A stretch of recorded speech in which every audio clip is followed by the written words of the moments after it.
Are, laugarren aldikotz egunon, eta ongi etorri beraz amalaugarren Lujama untarat.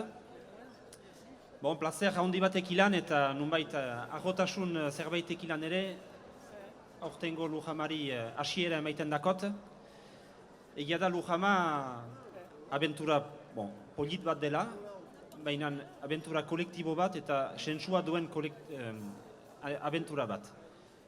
Sentsua zeren hemen zabaltzen dugun laborantza eredua, seguraski laborantza munduak bizi dituen zailtasunetako errepostu bat izan daitelakotz. Sentsua ere, zeren herritarrek eta kontsumadoreek itxoiten duten laborantza mota hemen aurkitzen albaitute. Hemen Lujaman zabaldua diren egiteko manera horiek eta adibide horiek gutziak.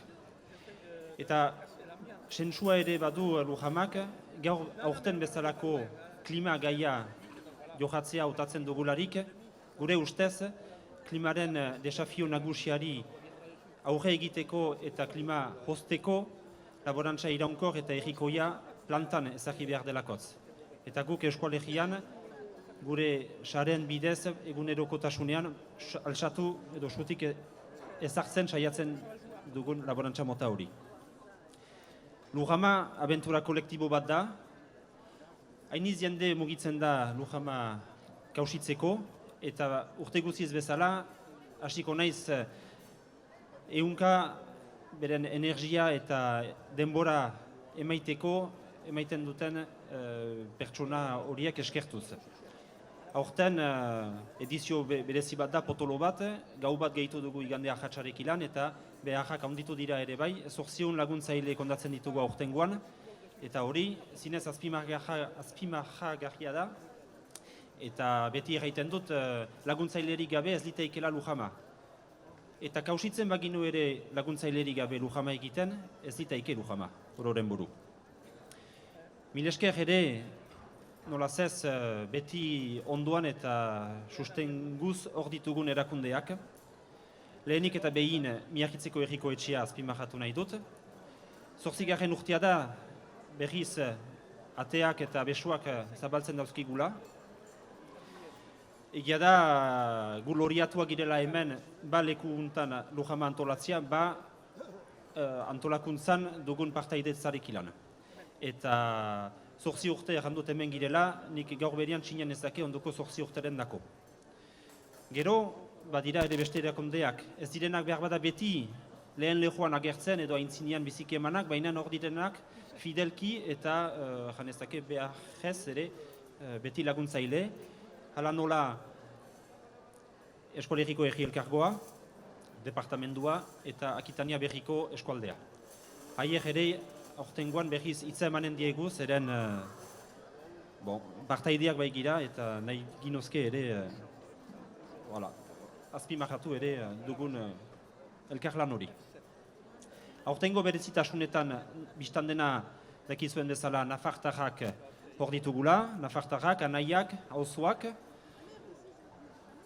eskualdunak, bat zuen urtean dana bat ere eskualde diferenta gomitatzen ginituena, eta oraino ez gure idurikoak gomitatu, eta hor ere egia da plazer handi bat izan dela haiekilan prestakuntzetan eta demora pasatzia, eta ni segurniz hor gertatu denak ondoko urteetako eskualden gomitatzeko ere inspiratuko gaituela.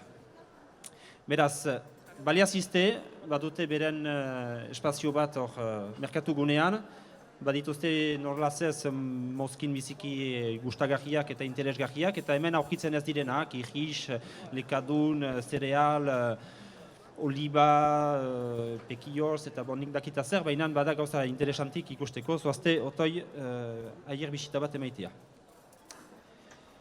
Berriz aipatuko dut ere gero xot behar bada, baina aurtengo gaia beraz klima dugu, eta pertsona ospetsuak etorriko zauzkigu 3 egun hauetan gai horren johatzeko eta lantzeko.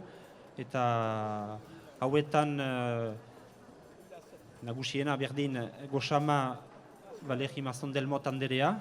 Badugu gure artean gaiteko xantza eta ospea, eta hori ikoragarriko plazera eta fiertasuna ere sortzen dauku.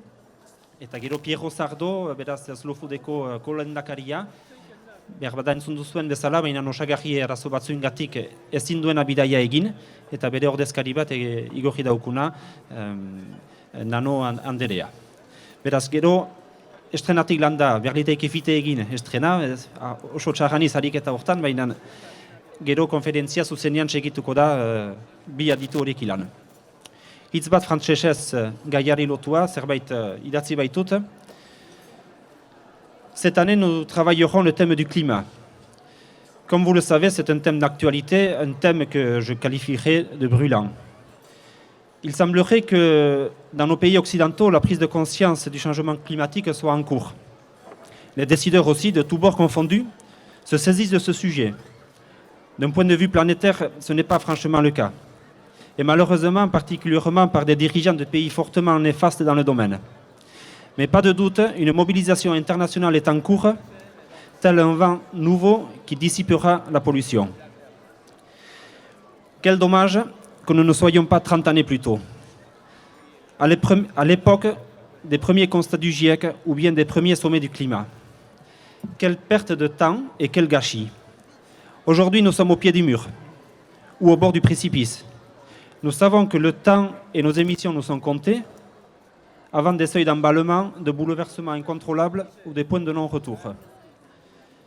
Alors que la transition écologique est dans tous les discours, nous ne nous attaquons pas au modèle économique marchand, capitaliste, libéral, qui est la cause de tous ces maux. À vouloir faire perdurer le doux rêve des 30 glorieuses avec sa fameuse révolution verte en agriculture, nous risquons de vivre le cauchemar des 30 désastreuses. Étonnamment, nous nous rendons difficilement compte que nous sommes tous sur la même planète et tous interdépendants en tant que vivants. Face à l'urgence climatique, face à l'urgence de la situation, le greenwashing est inutile, les postures de circonstances malvenues et les fausses bonnes idées à bannir. Il est temps de bâtir d'autres sociétés, plus respectueuses de la nature, de l'homme, plus sobres, plus équitables et plus justes. Et bref, si le changement climatique n'était qu'un signe de plus du dérèglement de notre manière de vivre ensemble. Sur cette question existentielle, je déclare le salon de l'Ourama ouverte, qu'elle éveille les consciences et qu'elle nous motive à prendre des décisions courageuses et à les mettre en pratique.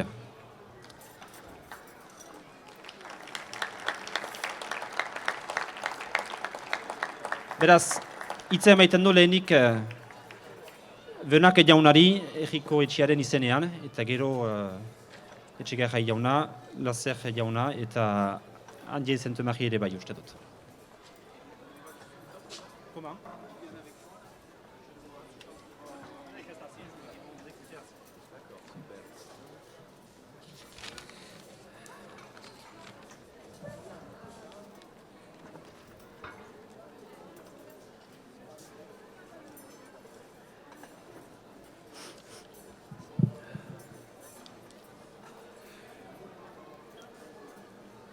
Egunon Deneri et bonjour à toutes et à tous.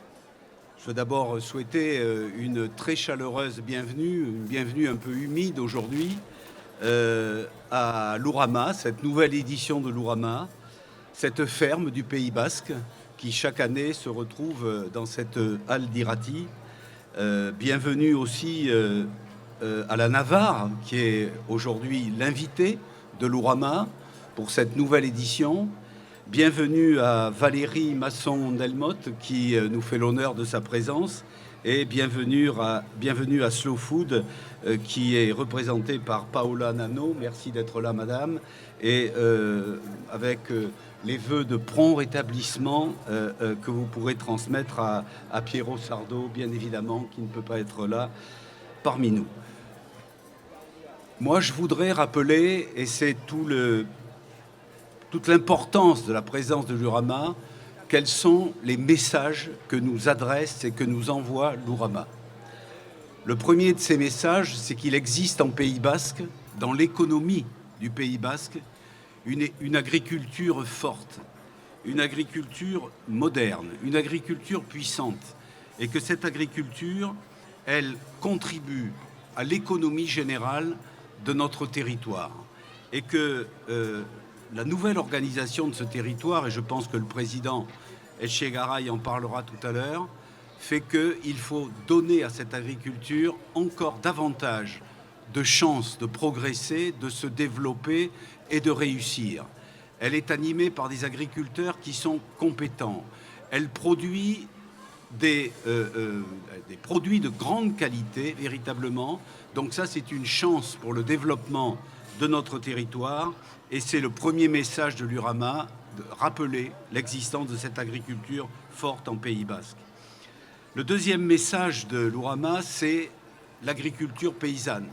C'est-à-dire qu'au moment où effectivement on constate les excès de l'agriculture productiviste, il existe une agriculture raisonnée, il existe une agriculture qui tient compte de l'environnement, il existe une agriculture durable, et que c'est ce dont témoigne aujourd'hui l'agriculture en Pays Basque. C'est le deuxième message, l'agriculture paysanne de l'URAMA. Le troisième message de l'URAMA s'adresse aux consommateurs, parce que c'est une chaîne entre ce qui est produit et ce qui est consommé. Il faut qu'il y ait de la cohérence. Et donc, il faut absolument que nous changions les comportements alimentaires, notamment, qui peuvent être les nôtres, pour qu'il y ait un lien et une cohérence entre la qualité de ce qui est produit et la qualité de la consommation que nous avons, nous tous, effectivement, en évitant cette malbouffe qui a des conséquences vraiment à la fois sur la santé, mais sur bien d'autres choses aussi.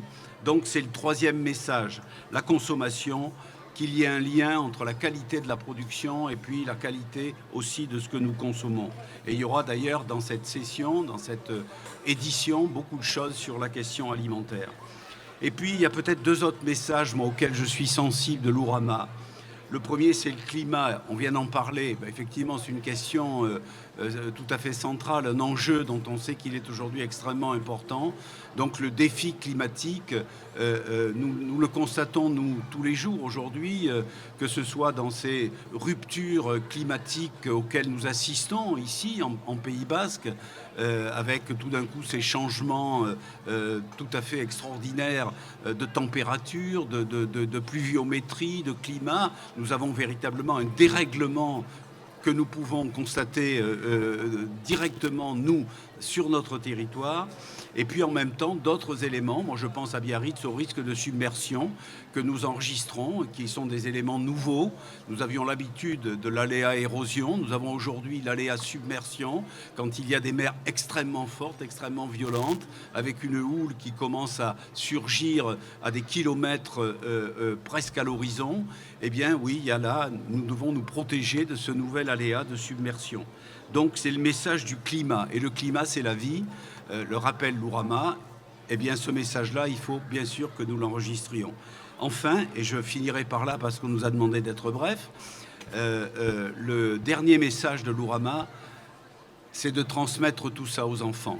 Et c'est pour ça que les enfants sont là en grand nombre, et donc cette obligation pédagogique que nous avons, nous, adultes, de transmettre véritablement aux enfants l'ensemble de ces messages-là, et surtout celui qu'ils devront être demain des artisans qui permettront de mener la planète vers des chemins qui sont des chemins qui la protègent et vers des chemins qui épanouiront les hommes et les femmes qui sont sur cette planète. Merci de votre attention.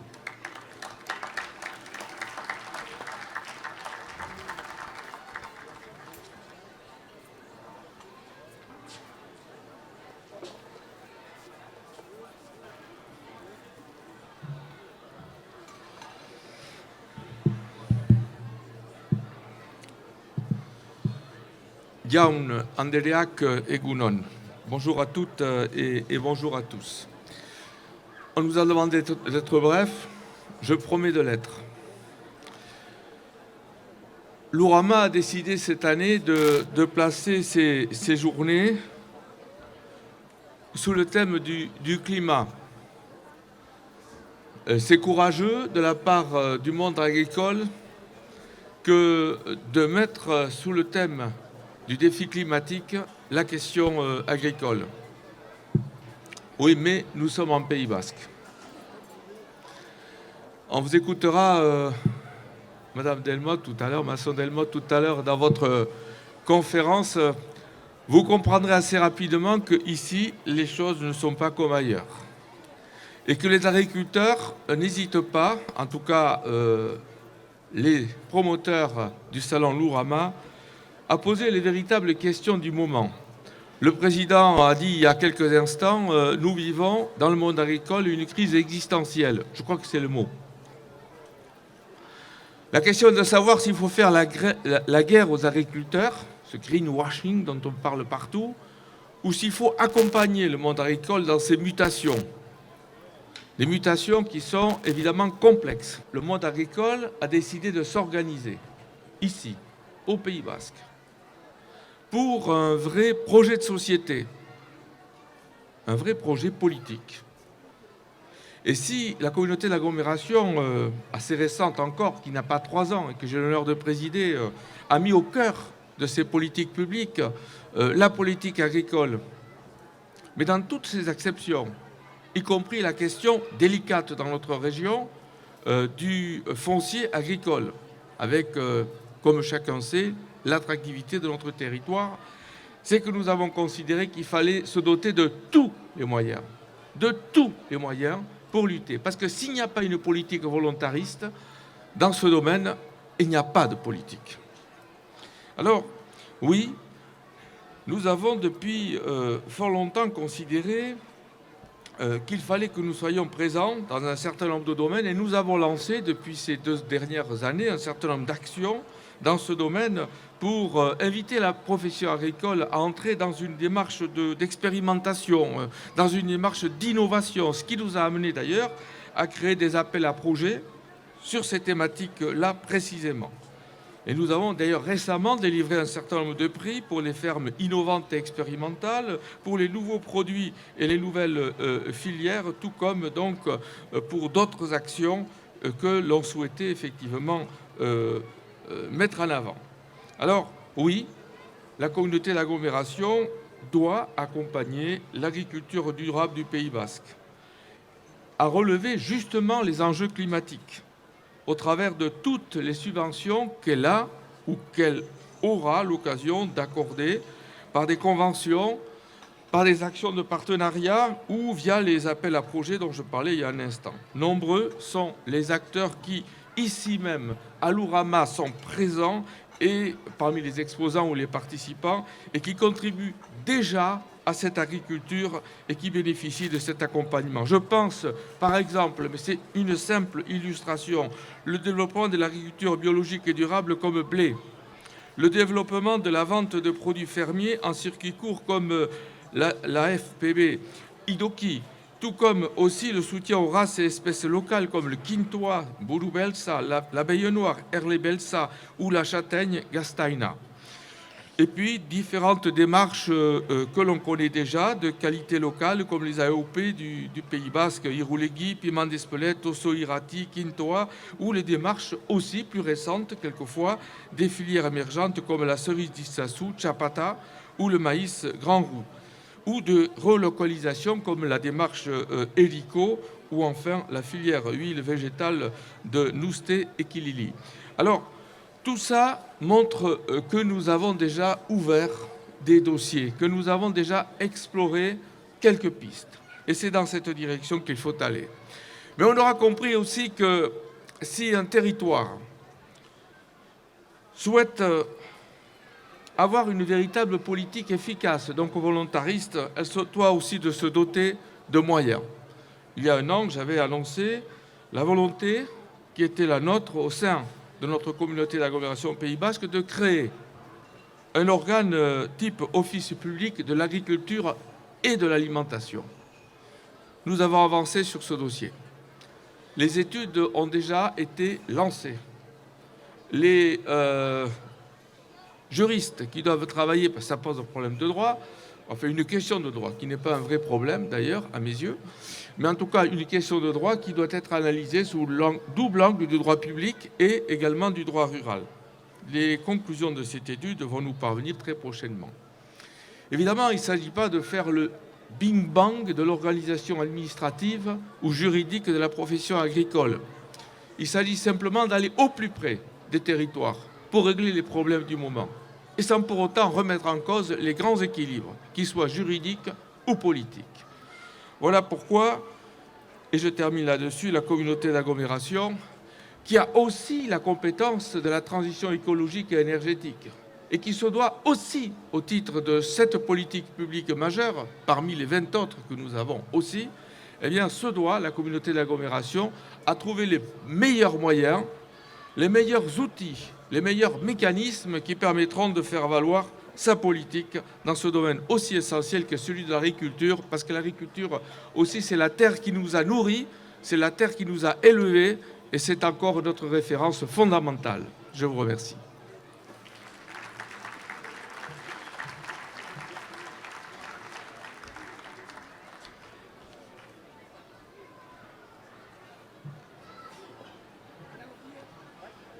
Bien, je suis moi aussi, en vous promettant d'être court comme mes prédécesseurs, au-delà de 3 quarts d'heure, je vous autorise à manifester. Très heureux de me retrouver parmi vous. Très heureux, je ne manque jamais cette manifestation et très heureux de pouvoir m'exprimer.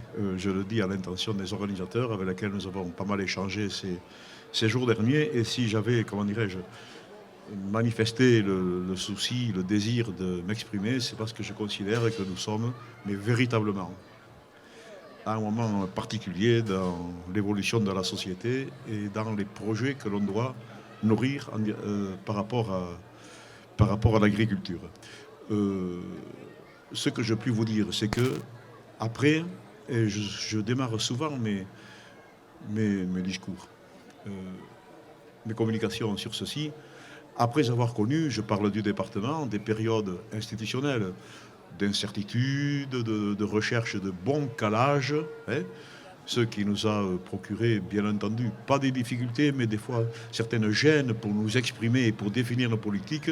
Nous en arrivons maintenant, et c'est pour ça que je tenais à m'exprimer un peu aujourd'hui, nous en arrivons maintenant à des moments de stabilité. On a connu de grands événements, la loi NOTRe notamment, qui devait définir les compétences. Alors, les départements en ont perdu. C'est toujours désagréable lorsqu'on pense avoir conduit les actions pertinentes de perdre des compétences, comme si vous deveniez idiot tout d'un coup. Et on devait perdre les compétences, notamment en matière d'agriculture, et puis grâce aux relations que nous avons avec les institutions qui nous entourent, je parle du conseil régional, de la communauté, nous avons réussi parce que c'était notre ambition, parce que nous considérons qu'il est important de jeter l'accent d'une façon permanente sur l'agriculture et de définir les bonnes politiques.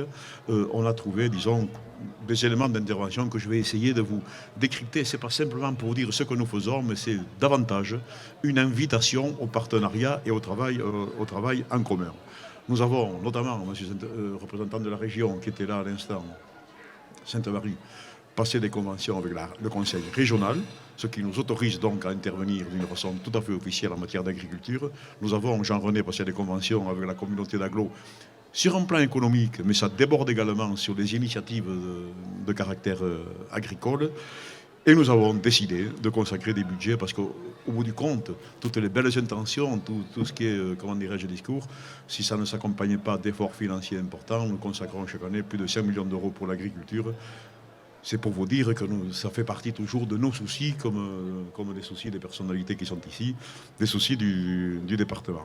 Et puis au-delà de la loi, on s'est rendu compte que la loi, toujours perfectible, avait oublié, je voudrais commencer par ceci, parce que j'ai au niveau de l'Ourama des souvenirs très précis, parce que personne n'y avait pensé, nous avons la responsabilité tout simplement de la santé animale. Alors j'en parle devant M. Sainte-Marie, parce qu'il y a 2 ans de ceci, on a été conduit à traiter, c'était la crise des palmipèdes. La parlementaire qui est ici s'en était occupée également. On a réussi à trouver le bon point d'équilibre entre le nécessaire respect de la loi et les opérations audacieuses de sauvegarde des races locales. C'était extrêmement compliqué. C'est un peu la ligne du département d'ailleurs. Nous, quand nous essayons d'intervenir, on essaie de rester à côté des dogmes, essayer de voir quelle est la bonne ligne sur un plan économique. Là, c'était sur un plan sanitaire et la ligne qui est porteuse de l'avenir. Donc, nous intervenons d'une façon extrêmement forte là-dessus et nous essayons, et c'est à ceci que je voulais en venir, tout à fait en conformité par rapport aux soucis qui ont été évoqués par le président Berko-Riouan, par M. le maire, par M. Etchegaray. Nous essayons de définir des politiques et c'est plus une invitation, je le répète, que je vous fais, plus qu'une, comment dirais-je, une façon de dire que nous sommes une collectivité intelligente et douée. C'est plus une invitation. Nous essayons d'intervenir au niveau des thèmes contemporains. Je crois qu'il serait stupide, bien entendu, de nier qu'il n'y a pas de problème climatique. Il serait stupide de nier qu'il n'y a pas de problèmes environnementaux. Et il serait stupide de dire aussi que l'agriculture n'a pas d'avenir. L'important, c'est de voir de quelle façon on branche les capacités du monde agricole sur les problèmes contemporains. Et ça, c'est l'obsession du conseil départemental. Nous essayons au quotidien, nous essayons véritablement de voir de quelle façon on peut sortir l'agriculture dont le principal handicap, c'est un peu la désespérance, l'absence de projet, l'absence de ligne. Nous essayons de voir de quelle façon on peut, sur les problèmes environnementaux, sur les problèmes de nutrition, sur les différents problèmes très contemporains, y compris des nouvelles énergies, nous essayons de mettre en place des systèmes d'accompagnement, des systèmes d'aide, et des fois, nous avons la prétention de le dire, de déclenchement d'initiatives qui sont de caractère très contemporain. Bien entendu, nous savons que certains modèles sont des modèles condamnés. On ne va jamais être concurrent, et il faut même aller jusqu'à le condamner avec ce qu'on fait dans la forêt amazonienne pour en faire de la céréale, du soja ou tout. On sait très bien que ce n'est pas notre avenir, mais que par contre, avec un peu de discernement, en constatant les attentes sociétales sur tous les sujets que nous venons d'évoquer, on se rend compte qu'il y a des chemins à prendre et des chemins à encourager. C'est ce que nous essayons donc, c'est ce que nous essayons de faire en sauvegardant bien sûr l'essentiel.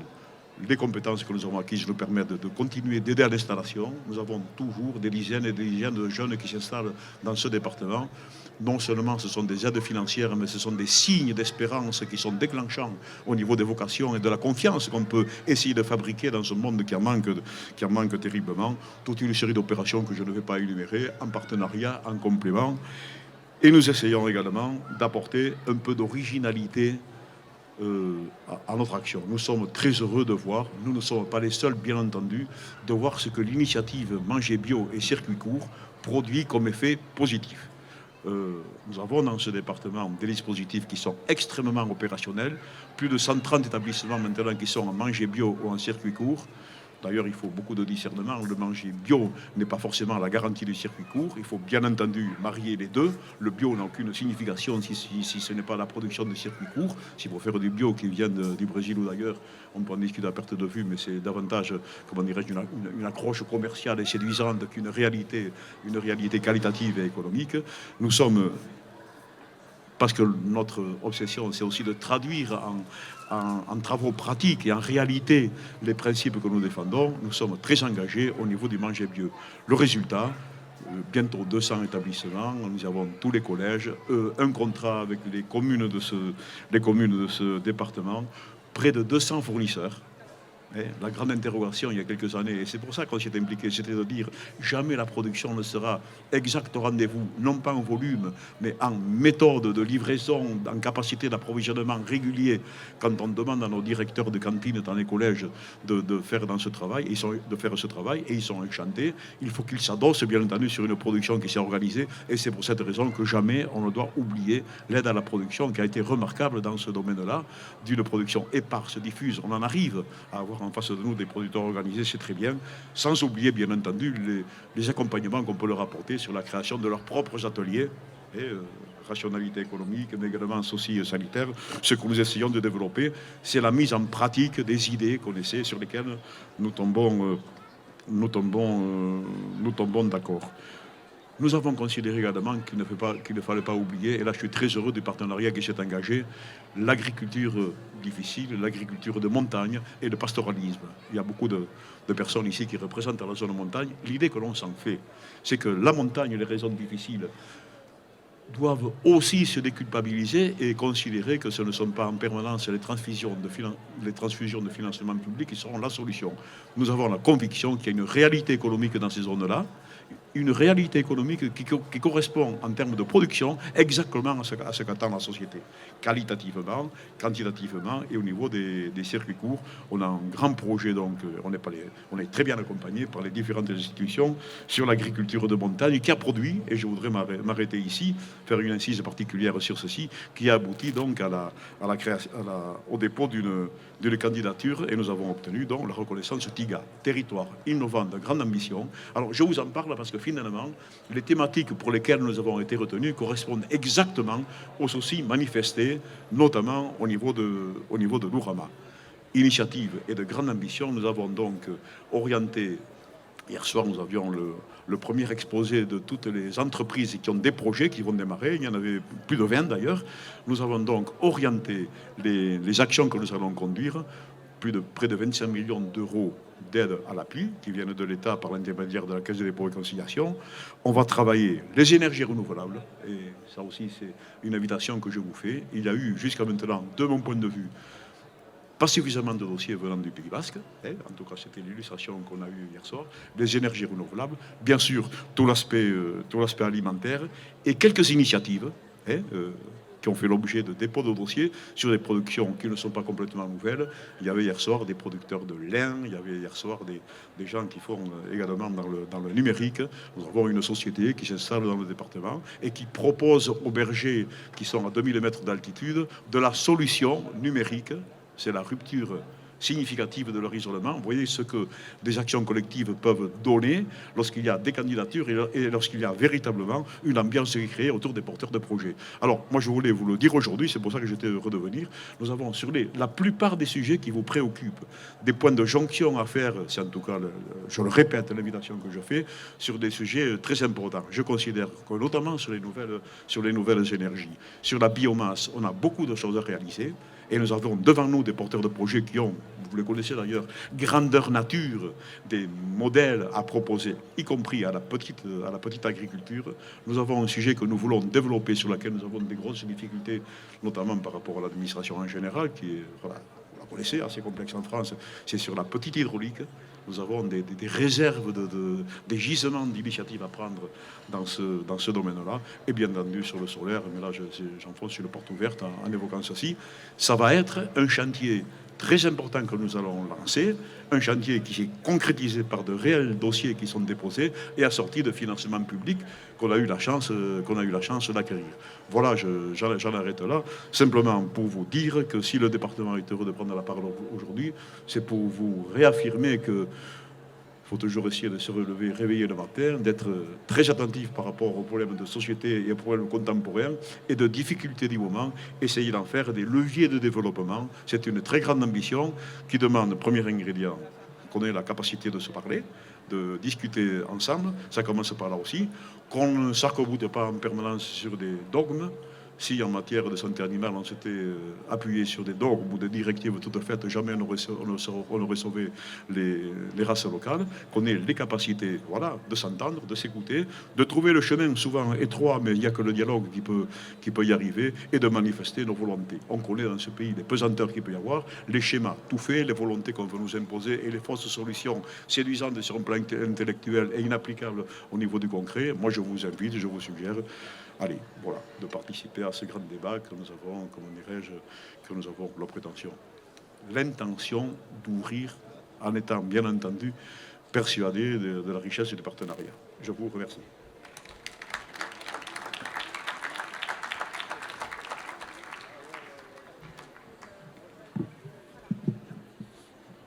Egunon deneri, nire partez, eta baita Aliz Leizagezar eta Emili Dutoia eskolde kontseilarien partez.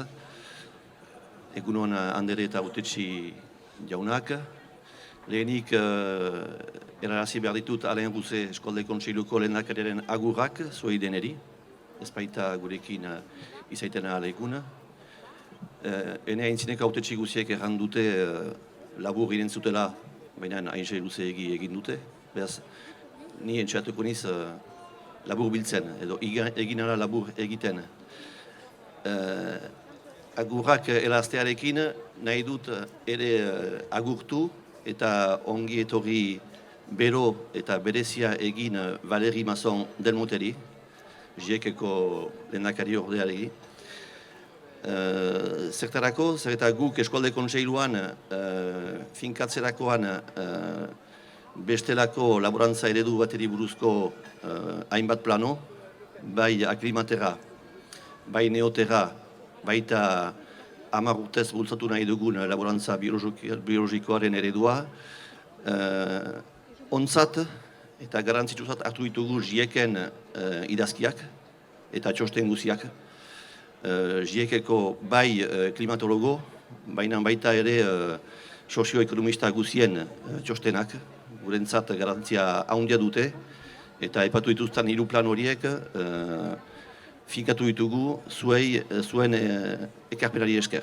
Beraz, 1000 esker, Valeri del Mot anderea. Eta agian jendean hitzek behatuko dute gero bere konferentzia, balio baitu.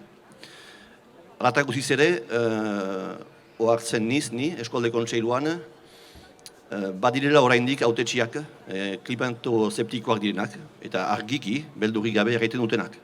Beraz, behintzat gure instituzioan badira, eta plenarioetan agertzen direnak argiki, eganez, gauza hori guziak ez dutela balio, eta argiki, beldurrik gabe, klimato septikoak agertzen direnak, eta asumitzen dutenak. Beraz, badalana oraindik egiteko. Nahi nuke erran ere, eskualde kontseilua eta Lujama eta Eskolariko Laborantza Kamararen arteko harremana eta lankidetza sendoa eta konfiantzazkoa dela. Nire ustez, laborantzaz ikus molde bera baitugu, edo berdintsua behintzat. Eta espero dut ondoko hilabete eta urteetan ere hildo beretik ibiliko girela. Behaut azpimarratu ere, bai Lugama eta bai Euskarriko Laborantza Kamarak proiektuak aurkeztean, proiektu horiek teknikoki ongi finkatuak eta balio handikoak direla. Eta hortarako ditugula ere, gure ustez behintzat ongi laguntzen. Azkenik izbat, badakigu, laborantza arloan badirela eredu desberdinak, sistema eta modelo desberdinak. Bada modelo dominante bat, konbentzionala edo behintzat dominantea, aldatu behar dena, gure ustez aldatu behar dena, denbora hartuz, denbora mugatu batean denbora hartuz. Bada ere beste puntan laborantza biologikoa, badakigu eskualde kontseiluan denak laborari guziak ez direla goizetik biharamunerat pasako konbentzionaletik, sistema dominantetik biologikorat. Hortarako dugu ere bultzatzen eta ari gira lantzen zertifikazio berri bat, HVE edo Haute Valeur Environnemental deitzen dena, beraz konbentzionala eta AB zertifikazioen artean kokatu nahi duguna. Emaiten dugu 10 urte Akatena berriko laborari guziak edo behintzat, enunetik 2010 talatoneia artean pasatzeko modelo dominantate hortatik HVE hortarat. 10 urtez, gure ustez, lagunduak izanen dira, teknikoki lagunduak izanen direla, eta 10 urte murian gure diru laguntzak baldintzatuko ditugu zertifikazio horrekin. Buruatzeko, eta badakit minuta laburrenik egiten, begik ikxako bat Jean-Jacques Lasserreri, aipatu du estian kriaxera atearen borroka. Nik etxean baditut ate kriaxerak, beste batzuk ere baituzte. Molde ilegalean atxikitugu duela guti arte, orai azten dugu molde legalean, eta behaz bere erretreta efektiboa hartuko dolarik, gubitatzen dut ate kriaxeran askuntzan hastea, eta nik eta beste batzuk eskainiko ditugu gustura. Eskamila deneri.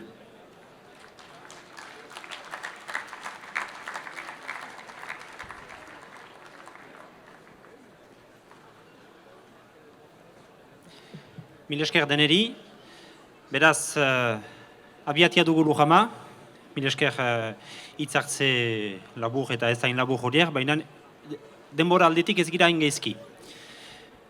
Ene huasteko abisuetan, alako detaino bat ahantzi dut, zabaltzia, eta orduan, skup horren zabaltzeko